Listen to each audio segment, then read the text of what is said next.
Bom, galera, estamos aqui mais uma vez no nosso podcast Fala Treinador, sempre trazendo aqui ótimos convidados. E o meu agradecimento especial aqui à HomeBet, que sempre patrocina o nosso trabalho. Se não fosse a HomeBet, eu sempre friso isso aqui, não haveria a menor possibilidade de nós construirmos esse novo trabalho. Então, hoje, assim, eu quero ser bem rápido, porque o nosso convidado, como todos que vêm aqui, tem muito conteúdo, e o nosso convidado chama-se Antônio Carlos Melo. Melo, meu parceiro, amigo de longos anos. Primeiro, boa tarde, um prazer imenso. Pô, para quem não conhece... Para você, Arthur, né? É. Era assim quando você jogava, acho que se voltar no tempo, 1978, 9, no Campo Grande. Por aí. Por aí, né? Você era aquele preparador físico que já mexia com a bola para lá, para cá. Eu falava, pô, que legal, pô. Parte técnica, esse cara começou com isso. Deve ter algumas pessoas que fizeram também, mas eu presenciei, eu conferi pessoalmente, porque era muito bom a gente associar nessa corrida, né? Eu sempre gostei de parte física, gosto até hoje, mas me amarro muito na parte técnica. Eu acho que foi uma forma de você motivar o jogador, porque a educação física era enfadonha, aquelas cobranças, as corridas. Eu nunca fui adepto à corrida, mas eu fazia porque era influência. Era protocolo, né? Da modernidade daquele período. Aí eu até achava que tinha alguma coisa boa, mas ela me trazia muito mais desgaste do que resultado, né? E a bola ela entrou como elemento motivador do treino, porque a ideia primeiro era botar a bola na atividade física. Se eu montasse um circuito que a bola estivesse presente no momento de velocidade, no deslocamento, com velocidade, enfim, na combinação das ações.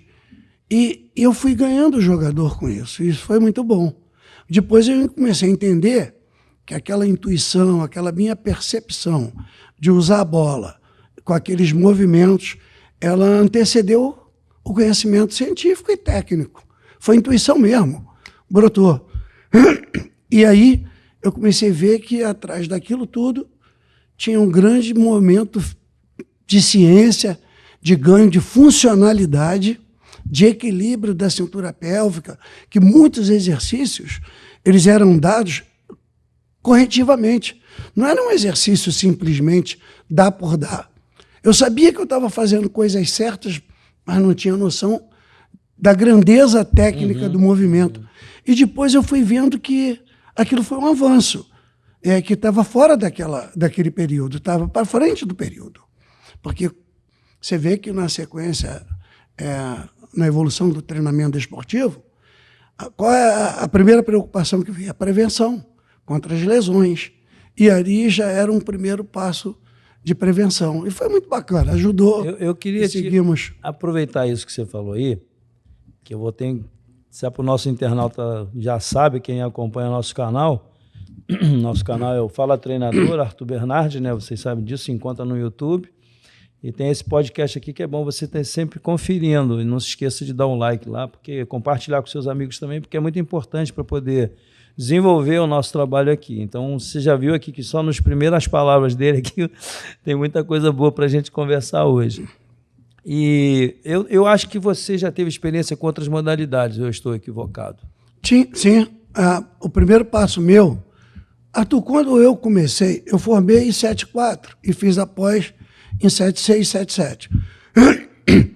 Quando eu comecei, a minha primeira intenção dentro da educação física para escolares, pré-escolares, enfim, no meu âmbito, não era dar aula, porque eu achava que eu perdi o aluno. Naquela época, a 4ª série representa a 8ª série. Eu perdi o aluno logo que eu começava a treinar, ensinando os primeiros passos do voleibol, do basquete, do handebol. E logo que ele começava a aprender... Você jogou um pouquinho de vôlei também? Não joguei não, eu só estudei. Tá. Aí eu comecei a formar equipes para disputar jogos estudantis. E aquilo foi muito legal, porque me deu um embasamento muito grande. Mas o maior embasamento que eu tive não foi nos esportes que eu me aventurei, tipo natação, eu fiz raia, atletismo também, fiz pista. Fui cronometrista, fiz prova de campo, enfim. No ciclismo, onde eu me identifiquei muito, numa equipe que foi um pedido de alunos e queriam disputar o Carioca, eu achei muito petulante da parte deles, mas vamos treinar. E acabamos ganhando o Carioca, de ponta a ponta, rapaz. Foi um negócio assim... Ciclismo, né? Nem Quem eu diria, sabia. né? Quatro meninos. Você é o primeiro que chega aqui que fala de ciclismo, sabia? Já vi muita gente Pois aqui. nós começamos a disputar prova de rua, assim, avulso, aí fizemos uma equipe, federamos, e eu acabei sendo convidado para a Seleção Brasileira de Ciclismo em 77. Só que eu já estava na Seleção de Juniores brasileira. Você é precoce em seleção brasileira, né? Eu fui Começou muito cedo. no Campo Grande. Engraçado, Uma né? história até bacana. Mas vamos lá. Aí, quando eu estava nessa fase de professor, de colégio, eu pensei em equipes de treinamento. E isso deu certo. Que eu comecei a treinar, comecei a buscar. Mas surgiu uma coisa muito mais importante que me deu um embasamento. Nós fundamos um clube em Campo Grande chamado Vida Longa. O Vida Longa tratava da prevenção de doenças cardiovasculares. Na época, nós não tínhamos esteira para fazer qualquer avaliação fisiológica. E precisávamos fazer a avaliação cardiológica acompanhada da atividade física. E como não tinha esteira, nós compramos uma bicicleta, importamos uma Tunturia austríaca para fazer o ciclo ergômetro, a primeira prova de esforço. Aí a gente começou a avaliar na bike. Estava onde? No Campo Grande? Em Campo Grande. Aí eu treinava pessoas de 40, 50, 60 anos. A atividade era natural, numa pista de atletismo que tinha um perímetro de 200 metros, e fazia trabalho de funcionalidade. Eu ficava bolando o que esse camarada faz no trabalho dele. Aí tinha um que era médico, outro era gerente de banco. Aí era levantar do banco. Aí eu botei um banco, ele sentava com um salsichão aqui. Mas era bom, era da drible, de couro. Aí ele sentava e levantava, era o agachamento. O que ele faz? Ele escreve, ele abaixa, ele levanta. Eu fazia uma atividade no chão, com uma meia flexão, com medicine ball na mão. Isso hoje é funcionalidade, é função. Naquela época eu chamava de atividade específica do dia a dia das pessoas. E esse trabalho foi um sucesso absoluto. Funcionava no colégio de freiras. A partir de 6 horas eu ficava até 10, 11 horas da noite, com grupos diferentes de pessoas de idade. Um trabalho realmente extremamente científico, com acompanhamento. Interessante, individualidade biológica. Eu, um cardiologista, eu fazendo os primeiros passinhos da fisiologia, da avaliação, da pesquisa. Isso eu carreguei para o futebol, Arthur. Logo. Eu estou assim, impressionado isso aqui. Eu vou conversando com você, desculpa, às vezes eu mudo um pouco, porque eu tive um período que eu trabalhei com cardiopatia também. Então, isso não parece, não, eu tô me referindo, porque isso te dá um embasamento, te dá uma segurança, porque hoje nós temos muita gente com problemas cardíacos, atletas já infartaram dentro do campo. Sim. E indo mais para esse lado do problema do infarto que aconteceu com alguns atletas, o que você acha que possa ser exatamente? Pode ser alguma coisa de patologia? Pode ser? O que você acha? Eu acho que o primeiro, o atleta ele carrega um problema. Certo. Uma herança de formação genética que pode, no futuro, interferir direto. E nos testes não aparece, né? Não aparece. Às vezes você faz... Não, às vezes não. As avaliações são precisas. Hoje nós temos todos os tipos de avaliação.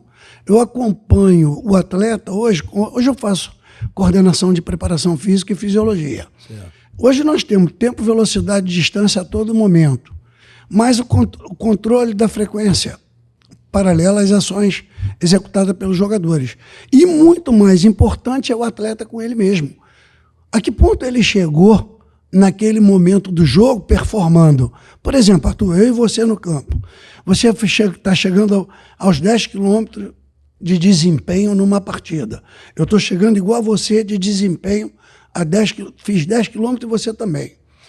O teu semblante é de uma pessoa muito cansada. O meu semblante é de uma pessoa muito inteira, mas ambos fizemos 10 quilômetros. Sim. E isso é que a ciência tem que encontrar uma explicação melhor.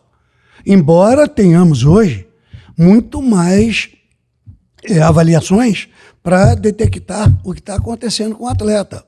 Então, eu posso chegar aos 10 quilômetros no final da partida, com 1.000 metros de intensidade, tipo 20 quilômetros por hora para mais.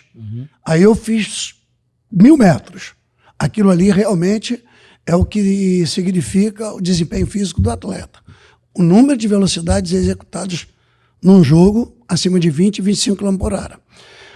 Aquilo ali te leva a 200 batimentos por minuto, ou mais um pouco, ou menos um pouco, e é isso que a gente se cerca para que o atleta possa performar em mais alto rendimento, que é a redução da fadiga. Agora uma pergunta. O que você fazia, por exemplo, quando você jogava?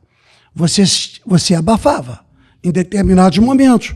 Aquilo ali era fadiga. Podia estar uma fadiga alta por mau treinamento inadequado.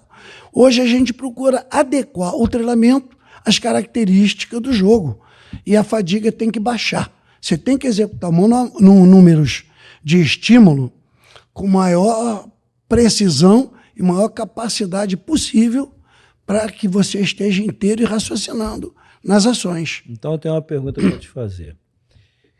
Eu sempre tive o costume, eu não vou falar de trabalho de força não, vou falar um pouco disso que você acabou de falar, de irrigação sanguínea, nós falamos da pressão arterial, que ela sobe muito, dependendo também do atleta, dependendo do esforço, tem uma série de circunstâncias fisiológicas que acontecem e de individualidade também. Tem um que responde melhor a um estímulo, outro responde pior, dependendo da distância, dependendo da localização que ele trabalha. Meio campo é uma coisa, lateral é outra, e tem uma série de coisas que você sabe muito melhor que eu. A minha pergunta é a seguinte: por que hoje, que você está bem atualizado e que você acabou de sair do Corinthians há pouco tempo, e uma coisa que me intriga é que eu, até bem pouco tempo, eu estava trabalhando e sempre fazendo meus tiros de 300, 250, 150, sempre explorando algo que vai ser necessário no bate e volta hoje. Hoje o futebol é um ioiô teste. Ele vai e volta, quase com a mesma intensidade. Quem não conseguir fazer, troca. Então eu acho que, eu vejo que muita gente é contra. Pelo menos a maioria das pessoas fala que isso é ultrapassado. Dentro da sua visão, que é uma visão moderna, é uma visão com muita experiência, vencedora, você acha que se faz necessário trabalhar em cima dessas valências ainda, ou o que eles estão fazendo está muito certo? O que você acha disso? Eu acho que a ciência ela nos traz o que há de melhor no condicionamento físico do atleta. Então você não tem como errar hoje, porque o que nós fizemos antes, evidentemente que tinha um embasamento muito forte da ciência, mas nós não tínhamos as ferramentas. Hoje eu tenho o GPS aqui no peito, acompanhado da frequência, o jogo todo está mandando o resultado lá para o computador. Terminou o jogo, eu já sei o que aconteceu. Muito certo tudo que se faz. Algumas coisas, elas são muito radicais e exageradas. Por exemplo, trabalho de força adequado ao futebol tem que ter um acompanhamento de um profissional especificamente para aquele treinamento.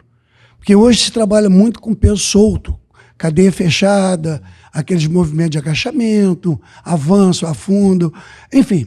É uma ginástica localizada. Praticamente. E você vai direto no feixe muscular que tu deseja. Perfeito. Eu quero trabalhar pessoas ilíquidas. Tu vai fazer uma ação para pessoas com muita cautela e com muita segurança. Eu quero fortalecer toda a cintura pélvica na parte de quadrado lombar, reto, vasto, aqui do transverso, oblíquo, sei lá. Defina a musculatura porque você vai ter uma ação para aquilo. Trabalho de força para o futebol é você preparar o atleta adequadamente para jogar futebol. Não é dar ao atleta ganho de massa, estupidamente, como alguns fazem, que o atleta vai ficar muito mais forte e vai inibir toda a destreza, a habilidade, a mecânica, a ação, a agilidade, porque ele precisa da leveza do movimento para fazer a arte de jogar futebol. Parece. Seria como se você fizesse muita musculação com o bailarino. Pronto. Cada esporte tem sua especificidade. O que é adequado para futebol? Trabalho de força, com controle, número de repetições, número de ações. Eu, por exemplo, sou adepto do trabalho na areia. E todo clube que eu vou faço uma areia. Areia é especificamente um trabalho de potência, força e velocidade. É a velocidade imprimida sobre a resistência da areia. Então você tem aquele ganho. E a areia, ela vai te dar todos os movimentos de jogo. Perfeito. Todo grupo vai adutor, bidutor, posterior, anterior, enfim, panturrilha. Você trabalha todos os grupos de ação de jogo, que você vai reduzir também a fadiga. Agora, a especificidade. Nós somos diferentes. O que se preconiza hoje são atletas de velocidade e força. A resistência, ela veio naturalmente. Antigamente, a gente treinava um trabalho de resistência para você ter adequadamente uma recuperação mais pronta. Até hoje funciona bem assim. A parte aeróbica... Temos mitocôndria também. É evidente, aumento do volume mitocondrial melhora a capacidade de você ter uma recuperação mais pronta. Isso daí está provado, está escrito. Mas o próprio treino, o volume de treinamento, o tempo que você permanece num campo fazendo as ações de velocidade e força, ele já te dá resistência. Então é inútil você ficar correndo, mas é útil você pegar 1 dia, 2 dias dentro de um planejamento, de um macrociclo, por exemplo, de uma organização, você fazer aberturas de passada. Que você precisa também dar uma estimulada nessa parte aeróbia, na potência, dar um pouquinho mais de solicitação para que o jogador entenda que ele pode repetir vários gestos. Porque são mecânicas que vão acontecer no jogo. No jogo. Também. A ação do jogo específica é muito importante. Você trabalha o jogo em si. Mas a ação, tirando isso e fazendo a força preventiva, a força de ganho, para executar a grande força do futebol. Qual é a grande força do futebol? Força rápida. É a explosão, é a partida, são os movimentos que você faz. Freadas, né? É isso aí, você tem que antecipar, você tem que subir, você tem que ter uma impulsão boa. A tudo que nós aprendemos na faculdade, correr, andar, correr, levantar, transportar, atacar e defender, movimentar. Isso tudo faz parte. No mundo moderno hoje, eu sempre digo, às vezes eu vejo a radicalidade. Velho que perde a força de perna está fadado a morrer, a perder toda a memória. E é uma grande verdade, porque quando uma pessoa idosa não sobe mais escada, ela vai começar a ficar na cama, cadeira de roda. Tá bom, então vamos trabalhar a força. Mas, por outro lado, nós temos que trabalhar a vascularização, o transporte de oxigênio, melhorar os capilares, vasos, artérias, veias. Se não mexer com a parte aeróbica, você também não vai andar bem. Então, é um equilíbrio. Um equilíbrio de força com os exercícios em academia. Há um equilíbrio também do ganho da parte aeróbica com a caminhada, a corrida, o trote, a bicicleta. Enfim, eu acho que tudo é muito importante, não só no mundo preventivo de vida, como também na parte atlética, como nós estamos falando. E hoje se valoriza muito o atleta de velocidade e força. Eu sempre valorizei, Arthur, porque eu acho que velocidade e força fazem a grande diferença do futebol. Porque o futebol é muito dinâmico. Os campos diminuíram. Hoje nós temos 105 por 68. Antigamente era 110 do tempo. Tu nem conseguia falar com um colega do outro lado. Não dava. Mas, Melo, quando você fala isso aí, de força e potência, eu vou voltar lá na areia um pouquinho. Vamos. Nós sempre conversamos, assim, off, no caso, né? Sempre de uma forma muito rápida, porque às vezes você está na correria, eu estou para o outro lado. Mas a areia, Melo, eu fiz areia a vida toda, Eu fui atleta de voleibol, você não sabe, mas eu fui atleta de voleibol federado. Já tinha falado sobre isso. Eu fui federado e joguei muito na praia. Eu corria da Praça do Ó na Barra. Você é internauta aqui não sabe, mas é uma distância boa. Até a Ayrton Senna e voltava pela Fofa. No verão. E depois eu jogava voleibol de 9 a 1 hora da tarde, praticamente sem sair da quadra. E era dupla, era muita exigência. Eu nunca tive uma lesão muscular na areia, nunca. Eu nunca tive uma entorse de joelho, nada. E joguei futebol profissional, aí fiz luta, fiz não sei o quê, fiz um monte de coisa. E eu só vim ter um problema de quadril já bem aqui na frente, bem para cá. Por quê? Porque era muito salto, a pelve foi muito solicitada, sim, claro. Deve ter tido muito desequilíbrio de pelve e eu não sabia, né? Então tudo isso leva à lesão, vai provocando. Eu não tinha conhecimento científico suficiente para poder me prevenir. Enfim, mas o que eu quero só acrescentar é que você sempre pregou e protagonizou o teu trabalho. Quando vocês chegaram no Vasco, você e o Vanderlei, eu me lembro que eu falei assim para os meus amigos, olha, pode esperar 3 semanas que o Vasco vai começar a competir. Ele está jogando. Aí eu entendo o seguinte, você e o Vanderlei, sempre, eu estou pulando etapas, porque tem tanta coisa para conversar com você, e eu gosto de saber como é que funciona. Você e o Vanderlei sempre tiveram uma tremenda uma simbiose. Uhum. E num caso desse, que você chega em uma competição em andamento, com um clube do tamanho do Vasco, com a situação em que ele se encontrava, para você pegar o nível de força e jogar lá em cima, ou a quantidade de oxigênio que necessita para suportar o que o Vanderlei quer, como é que você planejou para você fazer a areia e como é que foi que você fez essa... Aconteceu agora no Corinthians. Foi parecido, né? Não criticando o trabalho de ninguém que ficou para trás, mas dentro da minha solicitação estava abaixo. Dentro, no Vasco idem. Mas acontece que dentro da competição tem aquelas janelas de seleção, data FIFA. Sim. Ali você faz a programação. Perfeito. Depois que fez a primeira atividade na areia, ela dura de 10 a 15 minutos. Os exercícios que você executa na areia, eu gosto de executar 3 atividades que eu chamo de percurso. Tá. A caixa de areia que eu monto tem mais ou menos de 20 a 30 metros de comprimento. A quadra de voleibol? Maior, bem maior, um pouco maior. E de largura bota aí uns 20 metros. Então o que eu faço? Faço 3 atividades sequenciais. Vamos botar lá de salto. Tá. Salta progressivamente, aborda o salto frontal. A altura da barreira. Aí é baixinho, tudo. Baixinho. É o gesto. Bom, importante. O mais importante é o gesto. Tá. Que a força que ele despende, ali eu não quero que seja absurda, para ele saltar 1 metro. Perfeito. É uns 50 centímetros no máximo. Então, um gesto, mas com movimento de velocidade sempre presente, para ter a força e a velocidade presente, para o ganho da potência. São exercícios que o atleta tem que memorizar. Então, no primeiro dia de treinaria, eu faço esse. No exercício do lado... Quanto tempo você leva? 7 segundos, ATP-CP. Exercício que não chega em acidose. Porque eu estou vendo que o pessoal exagera. Não vai chegar na acidose, não vai dar dor muscular, não vai trazer nenhum problema. E o tempo total de treinamento da areia não chega a 15 minutos. 1 a 2 vezes por semana, depois de um treino normal. Isso já peguei a manha, já fiz muitas avaliações. Tem que convencer o jogador, dar ele confiança que ele vai melhorar. Porque ninguém faz, né? Não, ninguém faz. O pessoal tem uma resistência. Tem alguém que faça aí no mercado, você sabe? Pode ser que tenha, mas eu não vejo fazer com frequência. Ninguém publica, ninguém fala nada. Ninguém. Tem até medo. O pessoal tem muito medo. Eu sei, porque os fisiologistas bloquearam. Eu fiz no Real Madrid, tá lá até hoje, eles fazem. Usam até hoje. Conhecia do Milan, eles fizeram uma pista de 100 metros, que eu também não uso isso. Acho.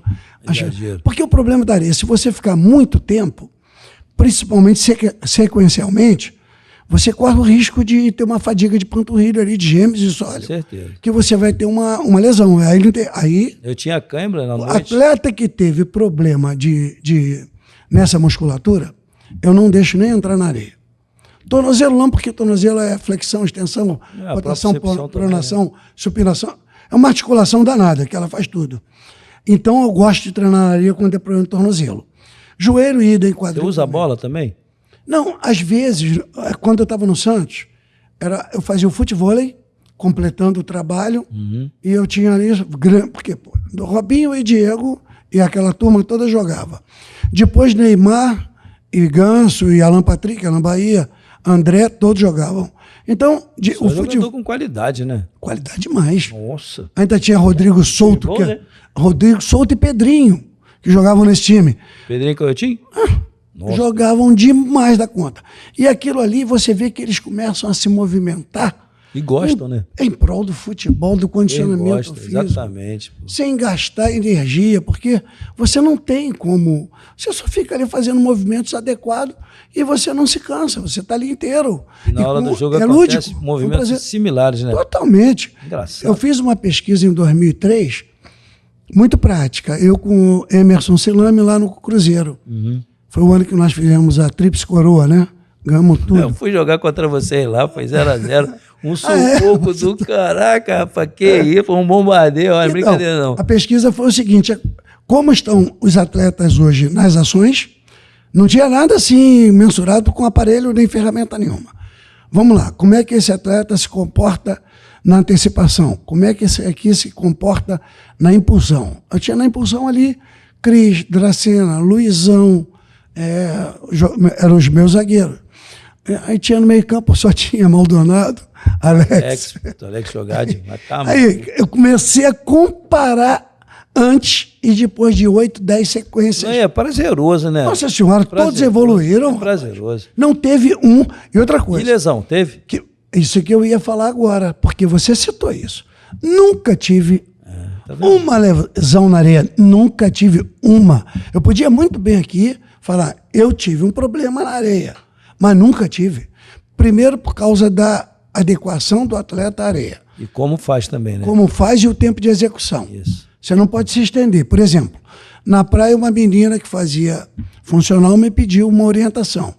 Ela fazia com os alunos dela de idade vários movimentos que duravam 7 minutos. E o atleta saltava, zigue-zague, frente e costa, ia rodando, rodando. Eu falei, você vai arranjar uma lesão de panturrilha para eles. Pois é, professor, já tive esse caso. E você vai ter mais. Diminui o tempo de execução, aumenta o tempo de recuperação. Você não vai perder nada, você só vai ter ganho.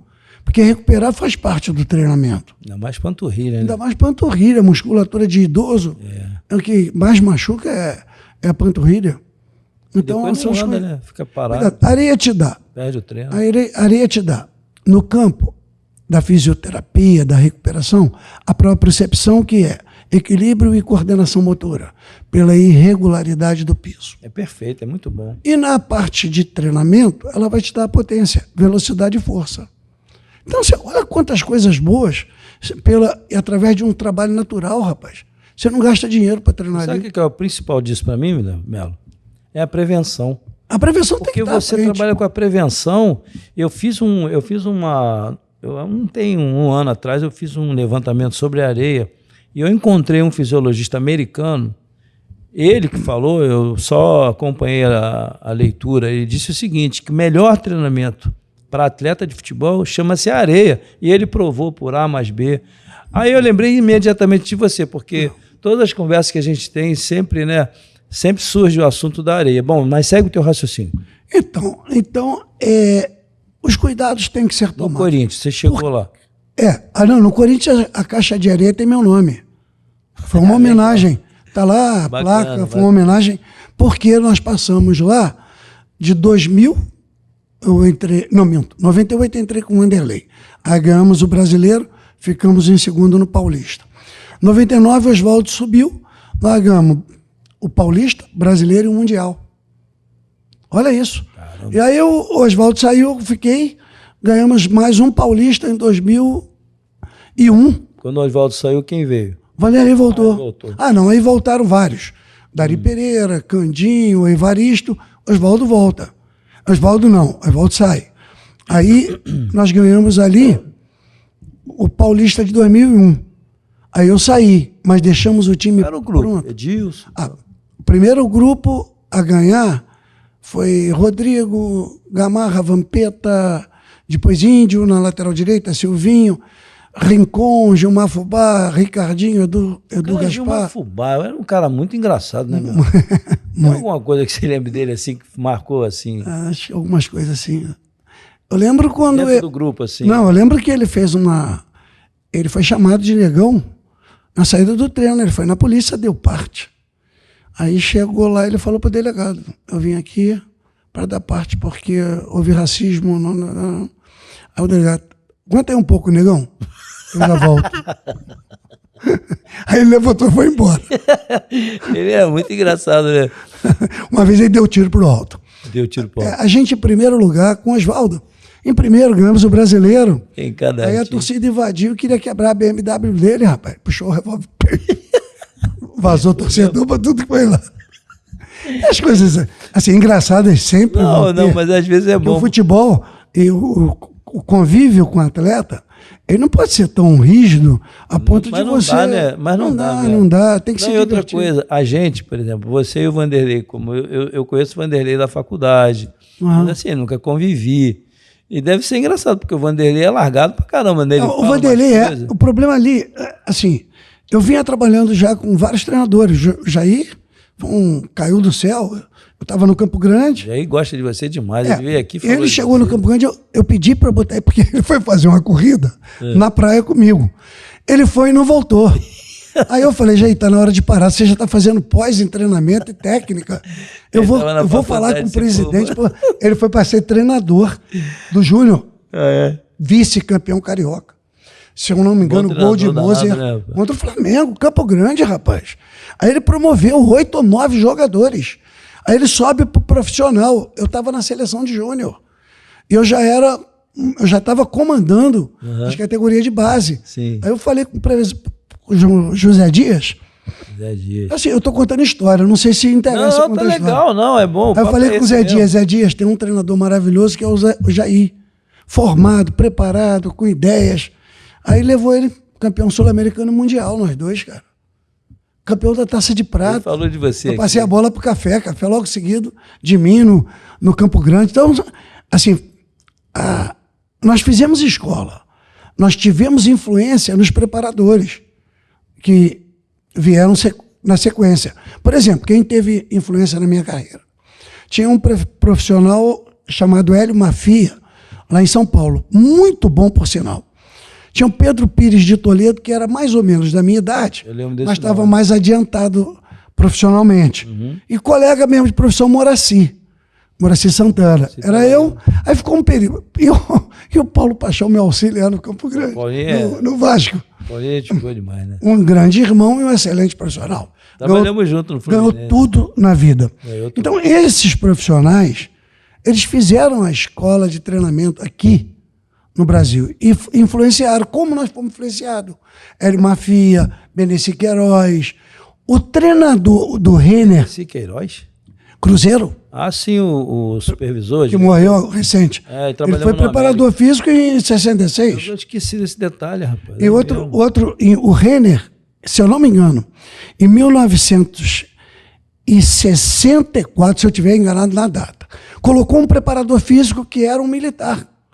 E foi campeão ganhando de Internacional e Grêmio.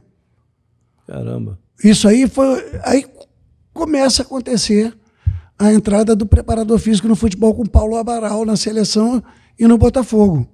E depois Admildo Chirol, enfim, Luiz Hermani, se eu não me engano, o Hermani, mas não foi muito bem, que trabalhou na seleção de 66. Hermani era do judô. Aí achavam que podia pegar um cara do judô e botar na seleção. Não é assim. Porque tem a especificidade do esporte, né? Então não adianta eu querer fazer. Mas eu te cortei do Corinthians, porque você foi agora dessa vez. Foi tão difícil quanto o Vasco? Foi. O Corinthians, a equipe envelheceu. Acho que até mais difícil, não foi, não? Muito mais difícil. Série A e tal. Porque o Vasco eu tinha muito garoto.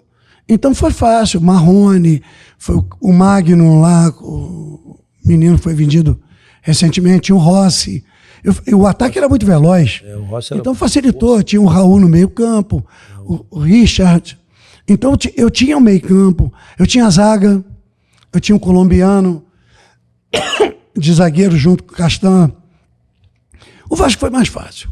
O Corinthians é mais difícil porque tinha 6, 7 jogadores que estão passando de 34. Quem é que estava antes de você? Desculpe a pergunta. Aonde isso? No Corinthians. Quem era o treinador? Não lembro. Era o Cuca, né? Era o Cuca. Foi muito rápido. Foram 3 jogos. Primeiro o Fernando Lázaro, o Cuca e depois a gente. Porque, na verdade, você herda algumas coisas. Né? E você deixa coisas boas também. Mas o Corinthians foi fácil de identificar. Porque você tem, como eu te falei, o acompanhamento funcional, fisiológico do atleta. Quando eu olhei o quadro de acompanhamento do dia a dia de jogo, aquilo me causou uma preocupação muito grande. E eu fui para o Vanderlei, sentei com ele, fechei a porta, eu e ele sozinho. Nós estamos com um time que não passa de estímulos de velocidade de 30 km por hora. Então, um jogador meu, que era o Roger Guedes, conseguia dar um tiro a 30 km por hora. 2 no jogo. Só. O Palmeiras tinha 5 passando de 34 km por hora. Não vai. 34, jogador chega a 35. O alto rendimento de Copa do Mundo é 35, 36. Um tiro que um jogador de alto nível de velocidade faz. Imagina um jogador passando de 30. Então estava performando muito mal em velocidade. Você vê que ele se destacou pra caramba. Né? Aí o que eu fiz? Levei o Daniel Félix, e estabelecemos trabalho de muita força e velocidade no campo. Trabalho de explosão, mudança de direção, salto com arranque. E isso passou a ser uma rotina de treinamento até no aquecimento. Quer dizer... Repetição do movimento aprimora o gesto desportivo. Então, você teve que ir remendando. Exatamente. Estou falando aqui um termo até que não é o correto. Mas você teve que ir remendando, ou seja, se você não tivesse a expertise que você tem, podia errar. Sim, mas aí o que aconteceu? Nós sofremos 20 e poucos dias, que os jogos foram muito seguidos. Era Libertadores, Campeonato Brasileiro, Copa do Brasil, Libertadores. Rapaz, aí não dava para respirar. O Vanderlei, como é que posicionava? O Vanderlei sabia que o time ia cair de rendimento, não ia jogar 2 tempos. Pela idade. Sim. E pela capacidade física que não tão bem... Respondia. Não vou dizer tão bem desenvolvida. Não deu tempo de se treinar bem. Sim, sim. Aí veio a data FIFA. Foram 10 dias. Aí, meu amigo... Como é que você fez a programação? Nós fizemos pelo menos 2 dias, nós trabalhamos de manhã e tarde. E eles correspondiam? Corresponderam bem, treinavam bem. Avançamos aí com... O Renato é bom de trabalho, né? Renato é bom jogador, tecnicamente muito bom. Agora, tem que respeitar que a idade não permite ele jogar quarta e domingo. Né? Não é uma pena. Uma pena. Pô, que jogador, cara. Aí tá o Fábio nessa situação, o Fagner nessa situação, o Juliano nessa situação, o Gil nessa situação. Aí é o zagueiro, né? Eu tinha que fazer alguma coisa junto com o preparador para que a coisa andasse para frente. E andou. Começamos a fechar jogos com 6 jogadores passando de 32. 6 jogadores... Mostrando para eles os resultados, né? Tá passando da velocidade que eu queria. Pô, legal. Tá passando. E começamos a atingir. Você tem recursos para mensurar e tem recursos para desenvolver. Então não tem como, mesmo que o atleta já esteja numa descendência de forma física, de perda de força, de perda de velocidade, mas você tem recursos para você alongar um pouco mais, esticar um pouco mais a vida útil atlética desses jogadores. Agora, é evidente que quem não fez no passado adequadamente, não adianta que agora não vai conseguir. Então tem que ter uma memória fisiológica, né? Memória muscular. Isso mesmo. Se você tem, você fez, ela permanece. Você recupera ela de uma certa forma. Isso. Com menos intensidade um pouco ou não, né? Menos intensidade, mais você recuperação. Consegue restaurar, né? Você consegue. Consegue. Impressionante como é que o corpo responde, né? Responde bem. Aí vocês foram, continuaram e tal, aí de repente o homem... Aí tudo começou a andar, venderam 5 jogadores. Pô, aí venderam o Roger Guedes, venderam o Murilo, venderam o Pedro, venderam... Ai, meu Deus, Adson. Perdemos o time. Refizemos o time. Dois lados. Aí perdemos, exatamente, refizemos o time, entregamos o time com 10 em 10º lugar, estava em último. Pô, ainda foi numa final de Sul-Americana? Final de Sul-Americana, semifinal, né? Não esperava nem isso? Não esperava. Aí entregamos numa situação muito boa. O trabalho não foi um trabalho para ser campeão e nem havia essa pretensão. Mas foi um trabalho muito bem feito dentro dos padrões modernos do treinamento esportivo. O Vanderlei ainda é um treinador moderno. Sabe por quê? Porque o que é moderno e o que é ultrapassado? Ultrapassado é quando você ficou de verdade no tempo e você não aceita o que vem de útil da modernidade, porque a modernidade é muito boa. Eu hoje mexo aqui, penso, eu não sou um expert no computador, mas eu chego lá para o Marquinhos, que trabalha com isso, só para mim e para o fisiologista. Marquinhos, eu quero agora todos os estímulos acima de 32 km por hora. Agora eu quero distância percorrida. Marquinhos, eu quero o índice de fadiga desses jogadores. Aí é feito vários exames, termografia, CK, PCR. Enfim, você tem um laboratório a teu favor. Então a modernidade ela é muito boa. eu lanço mão. Facilita, né, para você desenvolver teu trabalho. Às vezes tem coisa que eu tenho muita experiência, eu sei que vai acontecer, só de olhar. Mas eu preciso ver o que está sendo feito para confrontar com o meu conhecimento. O Vanderlei dentro do campo porque uma coisa é você fazer um treino modular com 5 contra 5 orientando função. Eu quero zagueiro aqui, ali, pá, o campo é pequeno, os estímulos são menores, o trabalho que está envolvido ali é de força, não é um trabalho aberto de velocidade. Então tem um monte de benefício, um monte de coisa que não presta. Então você tem que saber usar as coisas. São boas? Claro que são boas. Tem que variar, né? Quando ele é bom dentro do campo, quando ele abre o campo. Que aí ele chega para o zagueiro, eu não quero aí, faz a diagonal, olha o número da camisa do teu colega, que aí você está cobrindo ele. Numa linguagem boa, de fácil entendimento do atleta e com muita orientação tática. Seja ela numa manobra tática defensiva, ofensiva, de organização de meio, pelos laterais. Arthur, o Vanderlei é capaz pra caramba. E uma das coisas que tem doído muito na gente, isso a gente não está deixando morrer quando a gente trabalha, são os elementos técnicos. Você precisa cruzar, cabecear e dominar. São os fundamentos que hoje nós chamamos de treino analítico. Não, olha... Só o treinamento sistêmico com manobras táticas, ele não vai resolver se você... O que é... Pronto, uma pergunta bem clara. O que é que veio primeiro no futebol? O chute. O passe. Se você não tiver pra depois que você entender isso, você fazer o conjunto, meu irmão. Mas, rapaz, mas isso aí em qualquer modalidade esportiva coletiva... Você precisa ter o fundamento para embora. Mas eu não consigo... Desculpa, a minha ignorância, eu fico pensando, uma coisa está linkada na outra. A partir do momento que vocês... Né, que a gente viu que todo mundo coloca um canhoto do lado direito, um destro do lado esquerdo, eu não estou contra, mas eu acho que você elimina o 9, porque aquela bola de fundo que você vira... Quando a bola vai no fundo... Ela vem saindo, né? Quando ela vai no fundo, os zagueiros fazem o quê? Eles ficam de frente para onde a bola está. E ele perde a referência aqui do atacante. Eu costumo dizer para os meus zagueiros o seguinte, vira de lado, fica como o goleiro. Porque quando a bola viaja aí, você parte para a bola. Mas isso é uma questão de tática. Mas o que eu quero dizer é o seguinte, a partir do momento... que começaram a botar a perna esquerda do lado direito e tal, você só tem um chute cruzado, como no outro dia o Júnior, né? o ponta direita ali do Botafogo, o Júnior Santos. Ele entrou por dentro, levou para a esquerda com uma força absurda, uma velocidade. Aquele cara é um cavalo. Tá fazendo falta. Tá fazendo falta. Ontem ele até jogou um pouco. E aí, o que eu quero dizer com isso? Eu quero dizer o seguinte, que essa alteração tática também, ela influencia muito nos estímulos que você precisa. Se o treinador não tiver, taticamente também, posicionando bem a equipe dele, vai ter um desgaste muito maior. Olha só, se você entrar agora na modernidade do futebol, o que a gente faz num treinamento técnico? Primeiro, o domínio, que eu acho uma característica primordial. Se não domina, não vai jogar.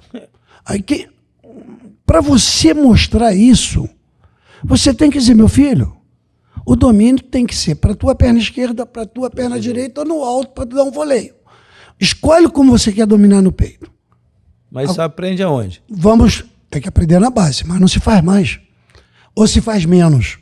Então, eu falei até ainda há pouco, a repetição aprimora o gesto. Acabou, porra. Isso é definido. Quando você pega uma bola, pronto. Olha como é fácil treinar. O simples passa a ser sofisticadíssimo.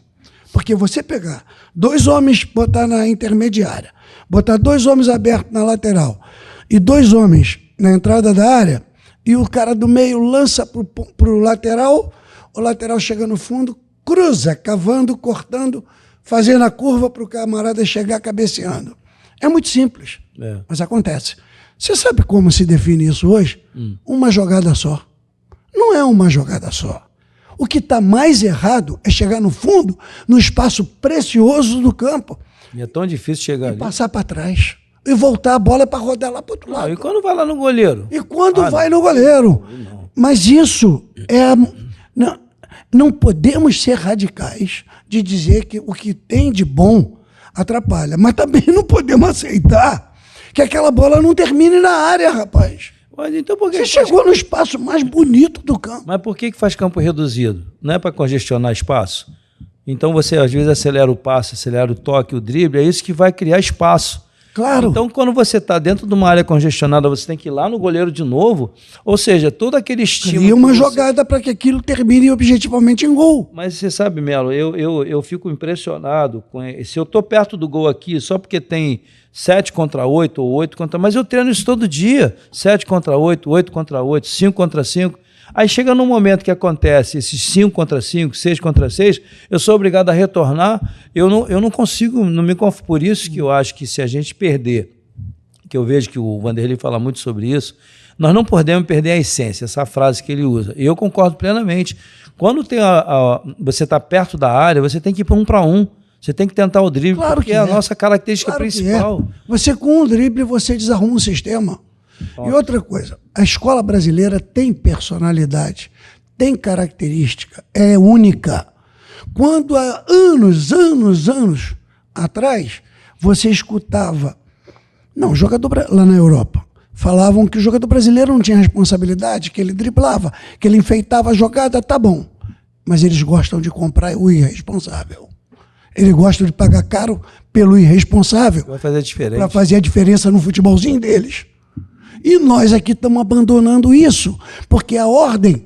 Eu vi um treinamento de escolinha de futebol lá no Nacional, em São Paulo, 12 anos de idade, já com função tática, já com exercícios de core antes do treino. Menino, sério? Rapaz, que cresce pela natureza. Aí eu perguntei para o professor, por que você não dá 30 minutos de futebol livre? Não, porque os pais pagam para coordenar, para ensinar as ações. Não vai acontecer nada. Aqui não sai um jogador. Não vai sair nenhum. Ainda levantamos a mão para o céu, que existe o futsal, que é um incentivador do drible, dos movimentos curtos, mas não podemos deixar o jogador gostar daquela dimensão. A liberdade, né? Acabou. Aí vamos lá, vamos fazer uma analogia. Por quê? A dimensão do futsal dá 30 por 40, né? Se eu não me engano. Mais ou menos. Mais ou menos. Então, vamos para o nosso trabalho de campo. O campo de reduzido veio importado.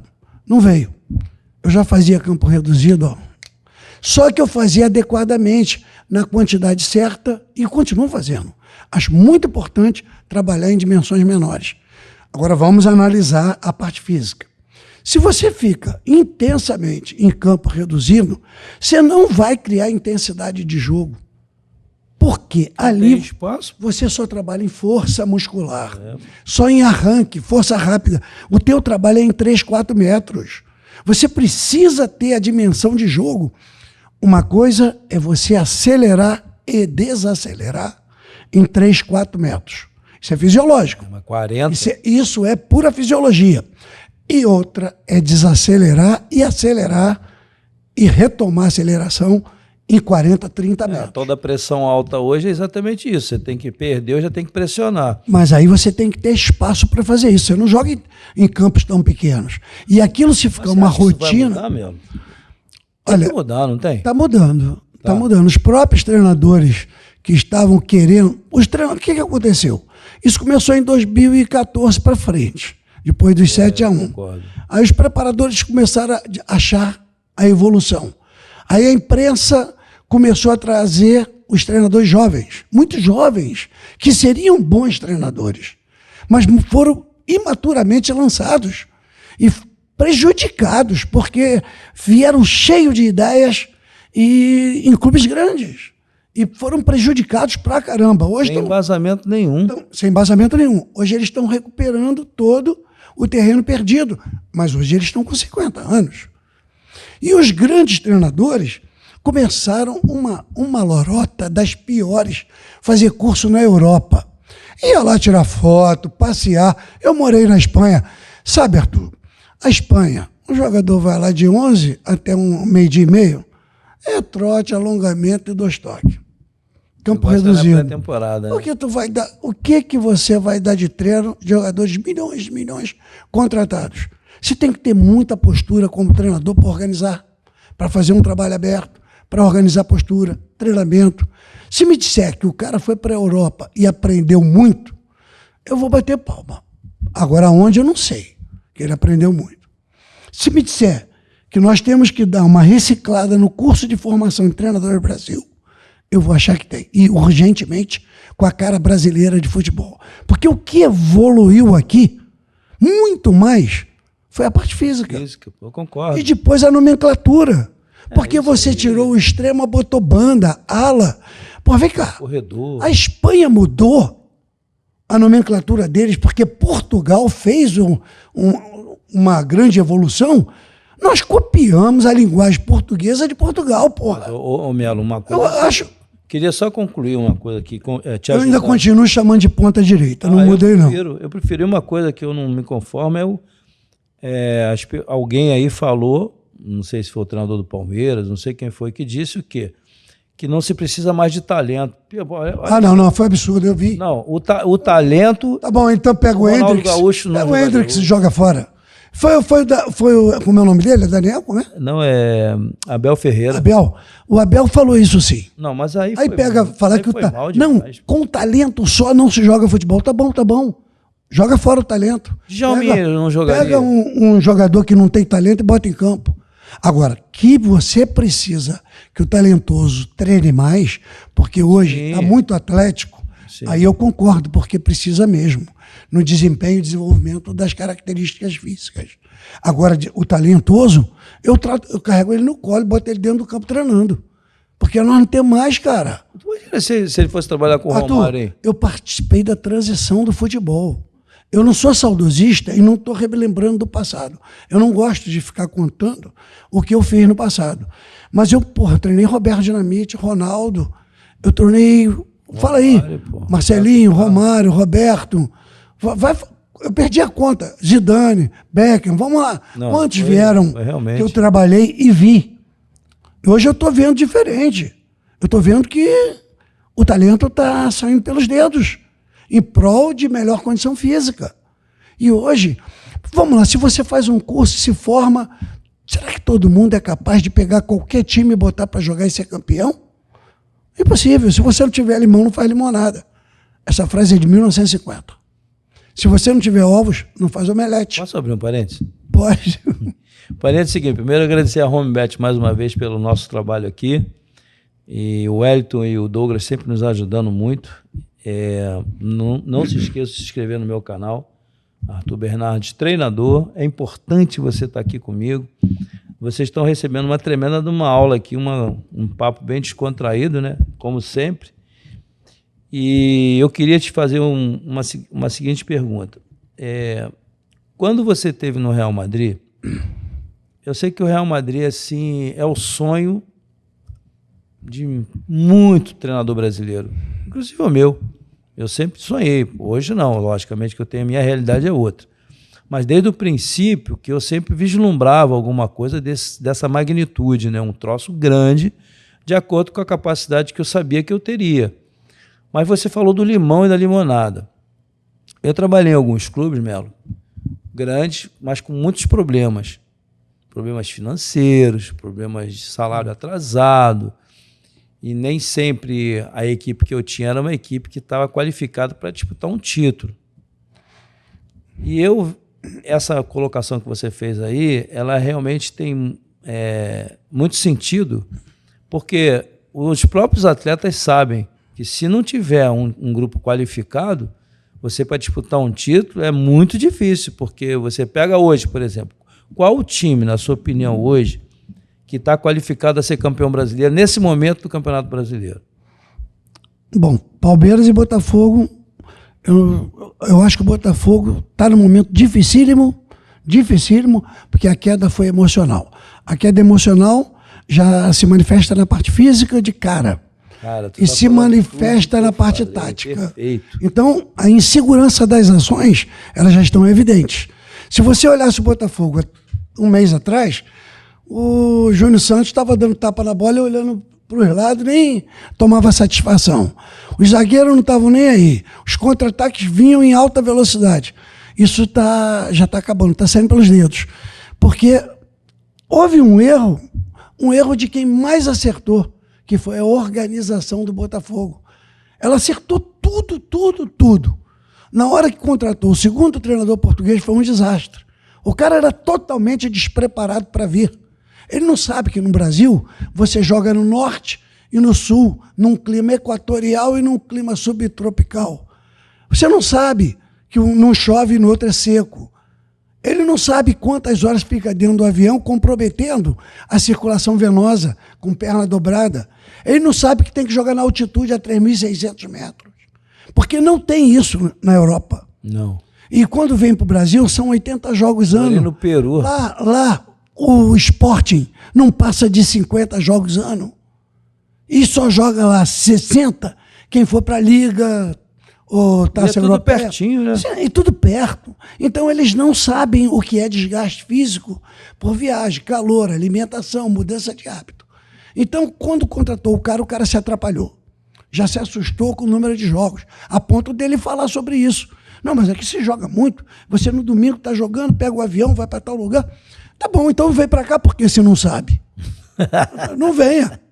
O Abel foi muito inteligente. O Abel pegou o nosso time. O Abel pegou o time nosso, a nossa herança. Vocês deixaram tudo pronto, não foi? Ele pegou em outubro, novembro, ele chegou ao Copa. Por que vocês saíram, rapaz? Mas eu não entendo. A saída foi uma das palavras do Vanderlei. Desculpa a minha indiscrição. O Vanderlei foi o seguinte, a gente organizou o time a pedido da direção. Tirar os jogadores mais velhos e renovar o time. Aí só ficou faltando Luiz Adriano e Ramires. E o Felipe Melo, que vinha jogando bem de zagueiro. Isso. E os outros todos que tinham idade saíram. E promovemos 8 garotos. Ali nessa foi Gabriel Menino, Danilo, Patrick, de Paula. Foram 8 meninos que nós subimos. E aí, quando a gente estava... E quando você sobe, você tem... Às vezes não é só vitória. Não é fácil, não. Não é fácil, não. Aí teve um momento em setembro, outubro, que balançou. Mas nós tínhamos ganhado a Florida Cup e tínhamos ganhado o Paulista. O Paulista. E não ganhava quantos anos? Em primeiro, classificado para o mata-mata da Libertadores. Eliminamos um monte de time aí. Um time argentino, uruguaio, paraguaio. Eliminamos. Aí fomos para... E primeiro... Entregamos tudo isso, porque o Vanderlei, num jogo contra o Botafogo, o William Bigode perdeu um pênalti, foi 3-2 e não foi legal. E o Vanderlei falou assim, eu preciso de jogador. Só renovaram, a responsabilidade minha é grande. Aí não agradou nem a diretoria, nem os jogadores. Isso não durou uma semana. Aí já começou o ambiente a ficar diferente no clube. Foi exatamente isso que eu estou te falando. Aí veio o presidente chamou e falou, olha, a pressão é muito grande, não sei o quê, babá. Tá bom. Foi desse jeito que saímos. Mas eu fico assim, sabe, Melo, eu fico muito triste de ver, porque todo o histórico que vocês construíram, as pessoas têm, antes de te contratar o Vanderlei, eu falo porque vocês são da minha geração, eu sou um pouquinho mais novo, mas é a mesma coisa, não muda nada, 5 anos, 6 anos, 4 anos. Eu digo assim, nós não podemos deixar escorregar a oportunidade, escapar a oportunidade de usar o que vocês têm. Eu criei esse negócio aqui, Fala Treinador, justamente para que as pessoas cheguem aqui e realmente se soltem, entendeu? Porque às vezes não é todo lugar que você tem a oportunidade de falar da forma como você está falando. Eu, sinceramente, eu fico muito triste de ver, eu trouxe o Oswaldo aqui e perguntei para ele, você ainda tem alguns objetivos? Ele, eu quero treinar, Você vê que o cara tá ávido. Porque é capaz. Porque é capaz. Inteligente. Tem muita gente preparadíssimo. Porque, Arthur, a gente tá falando de treinador e eu outro dia escutei, porque os meninos de 30 anos, estava falando isso com o André, os meninos de 30 anos que hoje estão na imprensa, eles não sabem a tua história nem a minha. Sabe não. Não sabem, eles não querem nem ler para saber. Eu disse, quem é Melo, hein? Trabalhou aonde, hein? Cara, são 45 títulos, cara. Nossa. Alguma coisa aconteceu na minha vida que devia ser pesquisada por alguém. Quando eu fiz o curso, eu fiz meu curso na Federal em 76 ou 77. E o Zagallo, esse Zagallo aí, ele tem 2 sistemas, parceiro. O 4-3-3 e o 4-2-4. 4-4-2. 4-4-2, desculpa. O 4-2-4, ele como jogador, fez o terceiro homem.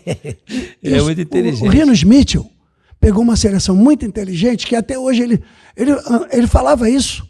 Eu lembro, assim, eu não criei, eles criaram, porque eles são inteligentes. Eles criaram aquele abafa-bola. Eu lembro dessa entrevista aí dele. O Jorge Ferreira fez no Brasil, o Madureirinha Pô, e conseguiu. Bom pra caramba. Pô, o Jorge era...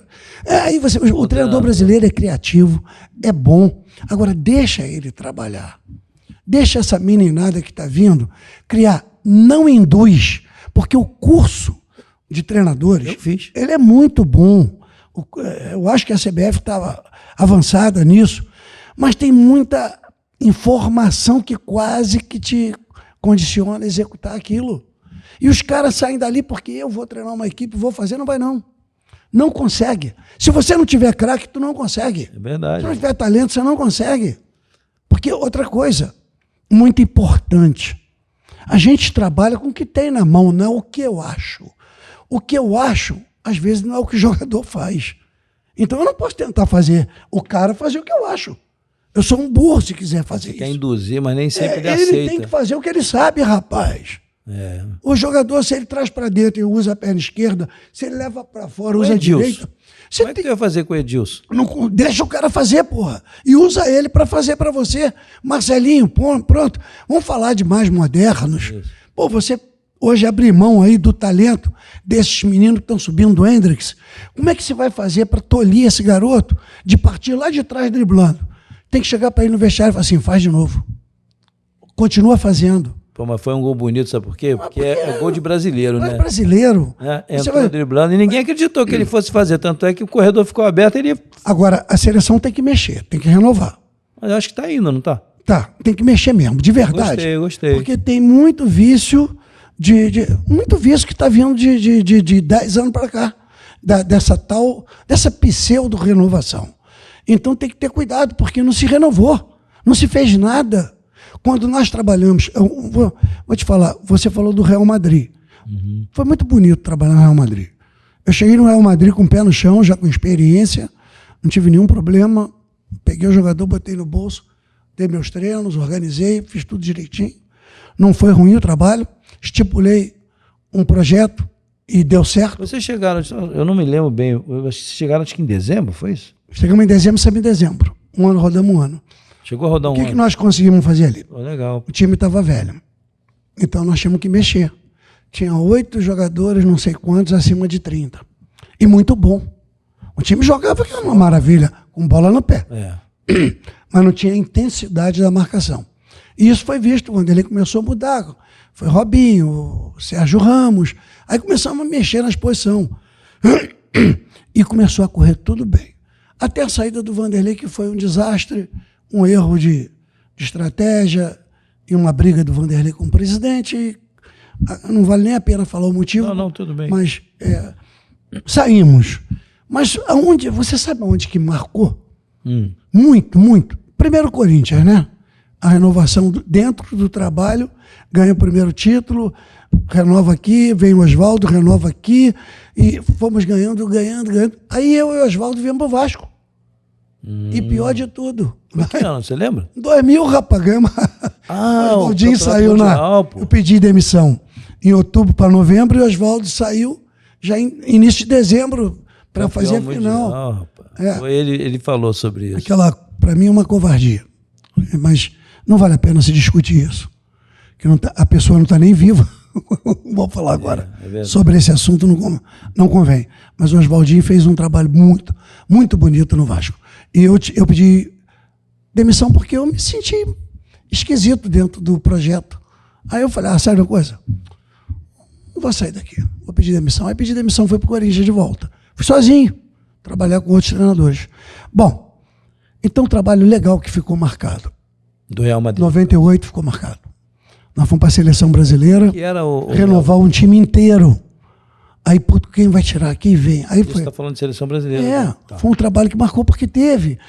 Porque você está no meio de craques. Sim. E você tem que saber usar craques. Aí Vanderlei olhou e falou assim, eu vou ter que trazer Ricardinho, vou trazer Vampeta, eu vou botar fulano, Alex. Eu vou botar aqui na zaga Roque Júnior, vou botar Edmilson. Aí, cara, nós fizemos um time, rapaz. Esse grupo aí, quanta gente foi para 2002? Ganhamos a Copa América sem empate, só vitória. A Copa das Confederações levamos só experiência, vamos fazer uma experiência. Vamos levar só jogadores jovens. Fizemos uma final contra o México, lá na Cidade do México. E aí iniciamos já a eliminatória, bem pra caramba. Aí fomos para as Olimpíadas, aquele time que ganhou o pré-olímpico invicto, não vingou na Olimpíada. E Vanderlei começou a ter os problemas particulares, que aí começou a se falar muito de besteira, que acabou não dando em nada. CPI para não dar em nada. Fizeram um monte de sacanagem com o nome do Vanderlei e não aconteceu nada daquilo, foi verdade. E ele acabou se livrando daquilo. Então, perdemos a titularidade na CBF. Eu era para continuar porque o Ricardo Teixeira e o Marco Antônio conversaram comigo. Faz o jogo contra a Venezuela, permanece você com o treinador que vier. Eu falei, Ricardo, eu te agradeço de coração, mas quem me trouxe foi o Vanderlei, pô. Isso é uma coisa admirável, né, meu? Mas não fiquei por esse motivo. Mas isso é uma coisa admirável, porque... E aí o Filipão pegou e fez a seleção toda igual. Ele botou ali o Kleberson, levou o Romário, se não me engano. Sim, aí não levou o Romário. Levou o Romário. Que foi um desafio danado, né? Que se perde também, né? Ele teve peito pra caramba, né? Que ele chamou pra ele a responsabilidade. Foi um momento difícil pra caramba pra ele. Mas é um treinador de futebol de peso. Porque tem responsabilidade, é brasileiro, conhece futebol, fez um trabalho bonito em Portugal, por onde passou. Então, esses treinadores é que nós temos... Porque as gerações que vieram depois, vieram 2 gerações de treinadores que não deu em nada, rapaz. Tira a Cuca aí, tira a Cuca, Mancini, já começa a pensar. Não, e não era se você assim pegar, Zé Ricardo é treinador pra cacete. Jairzinho é treinador pra cacete. Rapaz, mas eles vão ter que retomar a vida. Mas aí que está o erro, Melo. Aqui é que eu digo que tinham que ter profissionais, eu já falei isso aqui várias vezes, tinham que ter profissionais com bagagem, como o caso do Abel, que estava lá no Vasco, ele teve uma cirurgia agora, não sei se... Sim. Então, tem que ter uns caras desses. Por exemplo, hoje, o Botafogo está passando um momento difícil. Não podia ter um cara lá dentro e falar assim, peraí um instantinho. Ali faltou peso. Então, é isso que eu quero dizer. Você chegar aqui, tá na hora da gente dar um rumo diferente. Ô, Lúcio Flávio, pensa nisso aqui, pensa nisso, o que você acha? Cria, porque você tem experiência. Quantas coisas desse tipo já aconteceu? Por exemplo, o vestiário no intervalo contra o Palmeiras. Se eu estou trabalhando no jogo, mesmo como coordenador, eu fecho o vestiário, tiro todo mundo. Tiro o diretor, todo mundo fora. Todo, segurança, fisioterapeuta, todo mundo. Porque o vestiário virou festa. E quando vira festa, você relaxa. O Café falou isso aqui. Você relaxou, você vai morosamente para o jogo. O poder de concentração baixa. Você tem vários fatores que interferem diretamente no rendimento físico e técnico e tático do jogador. Se você não percebeu que está acontecendo isso, mas só percebe isso, quem tem olho. Isso aqui custa dinheiro, essa porcaria não caiu do céu. Quantas vezes? Quantas vezes eu vi vestiário? Isso. Quantas vezes? Uma vez num vestiário, eu vou até falar o nome dos 2 jogadores, acho que foi Pará e um argentino, Canteiro. Mas já vieram dando... Aí eu vi o diretor executivo, vou punir os 2. Eu falei, tu não vai punir ninguém. Isso é vestiário de bola, de futebol. Você pode sair daqui. Você não pode falar, sai daqui.